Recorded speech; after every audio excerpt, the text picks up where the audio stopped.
Hey, what's up, man? So, Kris, I have a partner. We're in the middle of purchasing a business, and I want to get out of this business, as you have recommended that we do, in 4 to 6 months, the 120-day period. So, Kris, how do I do that? So you want the game plan on what you do in the next 4 months to make sure you don't get trapped so that you can own the business and not operate it? Right. Well, Ryan, I got news for you. I'm actually making a video today on this, and I'm going to share with you the 4 phases of how you buy and own businesses and get out of them in under 4 months so that they don't own you. One shot, now the future is yours. Go! I'm turning dreams into reality. Yeah, it's one shot, now the future is yours. Go! So check it out, my buddy Ryan, he decided to come to one of my events with his wife Cheryl, and we become really good friends. As he was there in audience, I picked on him and discovered that this dude, he has a great business, but it zaps a ton of his time. He's a builder, he puts homes together, and he's in the weeds of his business. And I'm gonna tell you right now that one of the top mistakes that I think entrepreneurs make is they get so attached to their business, they get so married to it, that they are now the operator instead of the owner. And when you're an operator owner, it means that it owns you. And so real freedom can never be achieved financially until you have not just money, but also time. Time and money means ultimately that you are free. So that's where he called me up and said, hey, Krohn, like seriously, what am I supposed to do during the next 120 days so that this business doesn't own me? And it turns out that I have a 4-phase approach that we're going to be covering today on how to start a thriving business. Because guess what happens if you're out of it in the next 4 months? Well, you can do it again and start another stream of income. And that means that over the years, you can own several businesses, like I own hundreds of businesses. And guess what? I'm not a madman working 60, 80, 100 hours a week. In fact, I work on Monday, Tuesday, and Thursday. The other days, I'm off playing and living my life because my philosophy is work hard, play harder. Work. Now understand right now that what I'm talking about is kind of crazy because you might be a subscriber here on my channel and have a job working for someone else. And there's nothing wrong with that. But know that you're giving up your prime time, your best 40 or 50 hours a week. And I hope that you're making enough money that it's worthwhile, because a job should not just be about paying bills. There should be leftover money always that you can use to invest. If there isn't that situation, then you'll be trapped for life because you've got no leverage and no way to get your money working for you. Unfortunately, a lot of people think, oh, the solution is that I need to own my own business. And they shift from working 40 or 50 hours a week for somebody else to now working 40 or 50 or sometimes 80 hours a week for themselves, because as the boss, you're the last to eat. Everyone's got to get paid first. And if you don't have money to hire the secretary for this or someone for that, guess who's filling in and doing that job? You are. So often you can actually make more money, but you're often even more overworked. You've exaggerated the problem that you had. It's now gotten more worse. And so let me be the first, if you've never heard this before, to actually tell you, operators get tired. Owners get rich. Money is our ticket to the good life. So it begs the question, how can I own hundreds of businesses but work more or less part-time? Well, that's because I have other people that run my businesses and people that I trust. And how I got there was by following 4 very specific steps. Now, I'm going to tell you right now in today's video, and for my buddy Ryan, who I'm making this video for, this is a little bit complicated. It's a little advanced, so it's okay to pause, take some notes, write some things down, because these 4 phases, they are the key to making sure that you remain the owner and don't get lost as an operator where the business really owns you. All right, so you want to own a business. That's telling me maybe that you've picked one. And in the end, what you're going to want to know is, did I pick the right one? That's why there's a 4-step process for you to determine every step along the way during 120 days, whether you're supposed to keep the business at the end of the period or whether you're supposed to take it out to pasture and pull a Napoleon Dynamite. Literally blow that thing's head off, because some businesses were never meant to be. And this is a process for you to basically sift through the losers, separate them from the winners, so that instead of a struggling business, you have a thriving, winning business. All right, phase 1 is you have to evaluate the business. You have to have a way before you start the 120 days to know, am I really pursuing what could be a winner or not? And I'm gonna tell you right now that the quality of your life is determined by the quality of questions that you ask. And today, as a subscriber on my channel, you've signed up to have me as your business mentor that's gonna teach you 5 high quality questions that will make sure that you're starting with the right business potentially in the first place. Now listen, you have to be able to answer yes to each of these 5 questions to know that you're probably on to something good. Here's question number 1, profit margin. Do you have a profit margin of at least 25%? It could also be 35%, it could be 50%, but it's not 10%, it's not 5%. Did you know that the average business has a 10% margin? That means that it makes $100,000, what I have right here, and you only get to keep $10,000 of it. Which means that if you sold $1 million worth of products and services, you'd only make or keep $100,000 at the end of the day. I don't know about you, but I'd rather start with a business that if I bring in 100 grand, I keep $50,000 of it. That's margin. And so this first question just basically says, double check your margin. If your margin seems a little slim now, then it's going to be hard for you to get out of the business later because you're going to say, well, I keep more money if I work in the business, and boom, now it has your time and your money. When instead you need a healthy margin so that when you back away, the business still makes sense for you to pay someone else to run the thing and have leftover money for you. Number 2, you have to have an abundant lead source. Like the lifeblood of your business is not based on how cool your product or service is. I don't care if you've got the cure for cancer, that would be so cool. But if you can't find anyone to offer it to, you have really big problems. So before I even start a business, I ask, do I have an abundance of free or inexpensive leads? In other words, are there a lot of leads, just enough, or too little? If there's just enough or too little, you are going to struggle. Never start a business thinking, well, don't worry, when we get there and have more success, we'll figure out how to get more leads. That's a problem. Okay, number 3, how simple is your business? Because if it's simplistic, it's able to run itself in time and be super duplicatable. On the other hand, if you're like, hey, I got the startup idea and it's crazy complex. Tony Robbins, one of my mentors from years ago, you know what he said? He says that complexity is the enemy of execution. In other words, if it's really difficult to train other people to do, it's probably not going to duplicate itself very well. So it has to be a simple business. Number 4, you have to be able to delegate inside this business. You have to be able to ask other people to do stuff. And sometimes we got trust issues where we don't know if we're the kind of person that can get there. But trust me, you have no right to be in business unless you can. With this one, you have to allow yourself to hire other people to do the artistry, to do the fulfillment, eventually to do the marketing, frankly, to run the whole show. This is the greatest show. And the 5th criteria for me is a proper dose of passion. And I'm not talking about passion for your product. I'm not talking about passion for your service.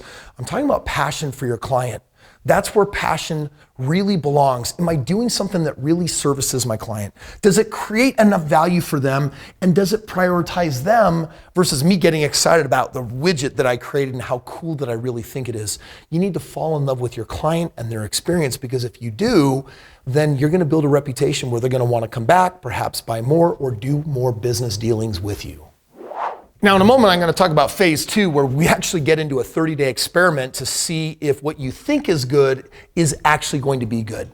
But before we get there, slow down for a moment. If you've evaluated this potential business by asking these 5 questions and you've got a yes for all of them, it might mean that you're on to something. But I need to tell you right now that the more businesses you'll evaluate, the higher likelihood you have of actually picking the right business. Unfortunately, a lot of people literally run with the first business idea that they have.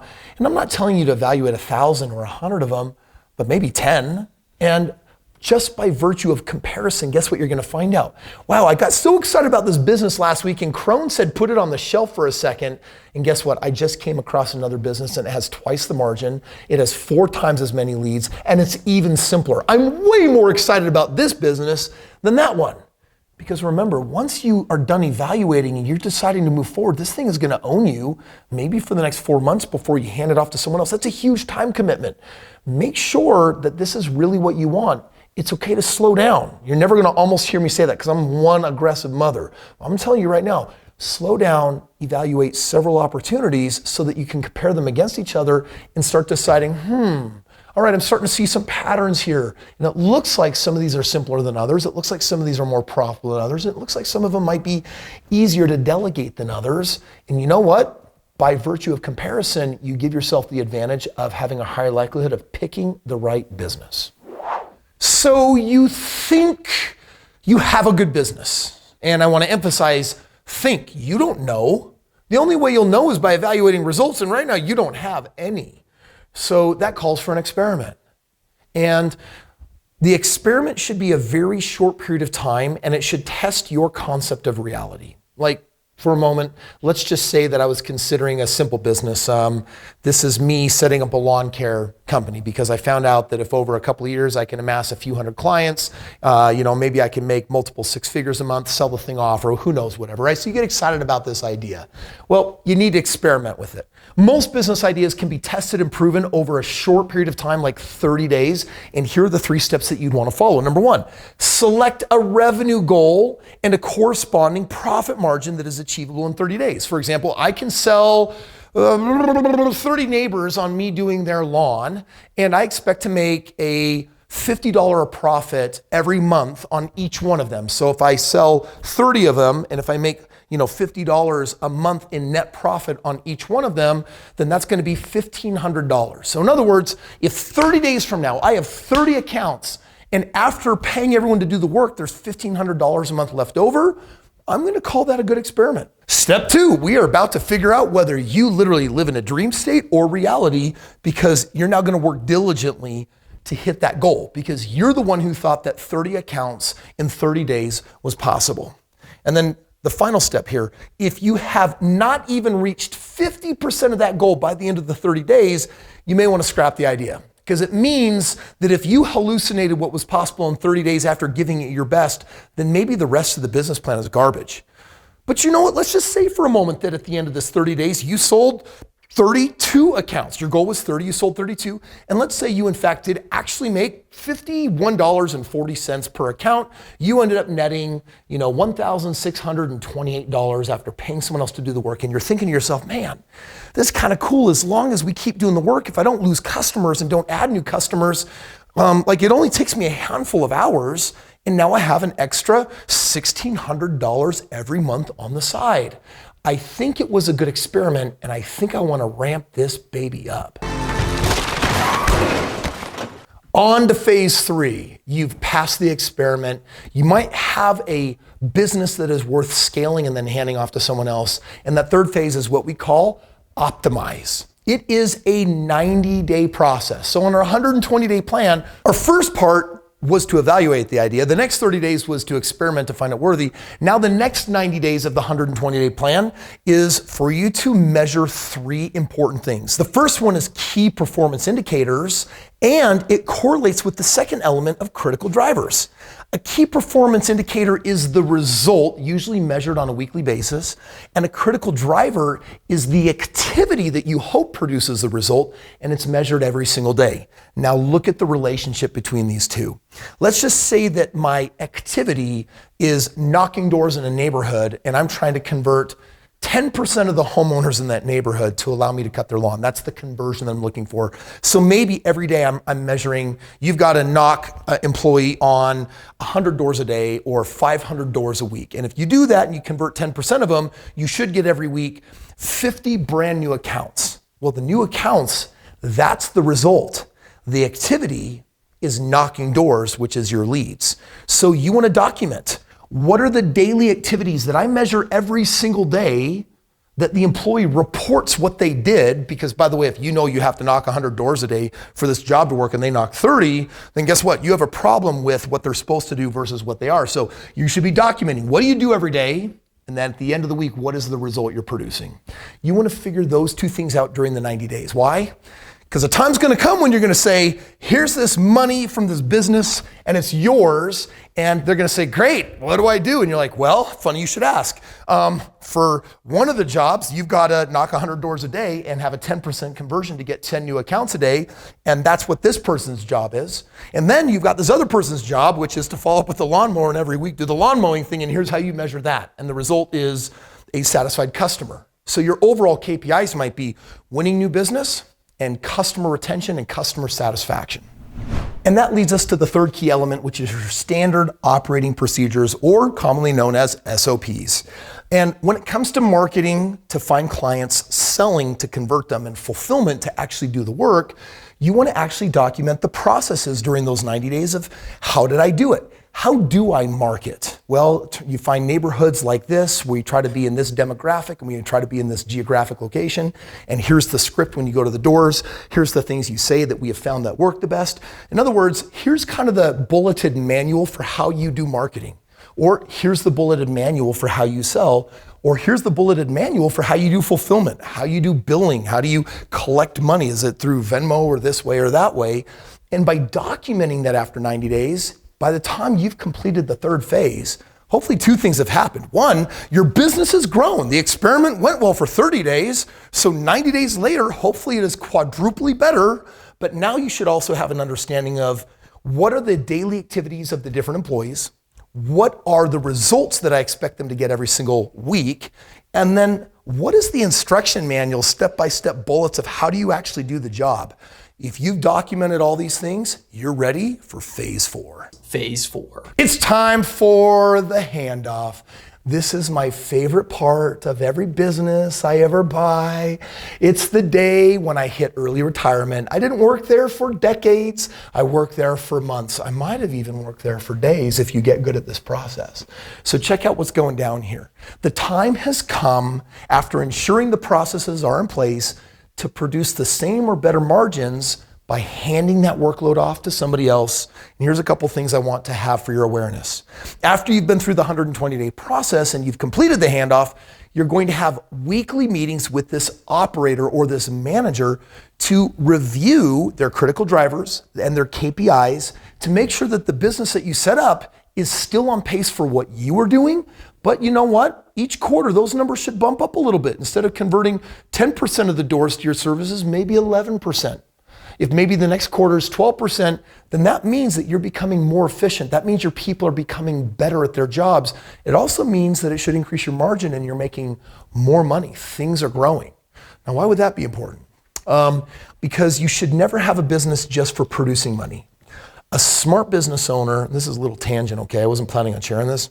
But a smart business owner has a business for two reasons, not one. One is to make money, but number two is to create an exit. I mean, someday you can sell the business. And no one wants to buy a business on the decline. They want to buy a business on the incline, which means that in your weekly meetings, you want to see that your KPIs are growing and getting better. Next, when you pay someone else to run the business, you need at least a 25% profit margin to make sure there's enough money left over at the end of the day after still paying them. And in your business, it might be a 30%, it might be a 50%. I have businesses that I own that have 60 and 75% margins. And so it depends on the industry, but at the end of the day, margin is going to determine how worthwhile the lift was. Let me give you an example. Imagine, back to the lawn care example, that you got this thing producing $200,000 a year, but there was only $10,000 left over to you at the end of the day after someone else operated it. Would that have felt worthy of your time? Would that have felt worthwhile for there just to be 5% left, 10 grand out of $200,000? Man, that is a lot of work for very little. On the other hand, let's just imagine that after paying someone to operate your business because of the way you set it up, that it actually had $40,000 left over, a 20% margin on the $200,000.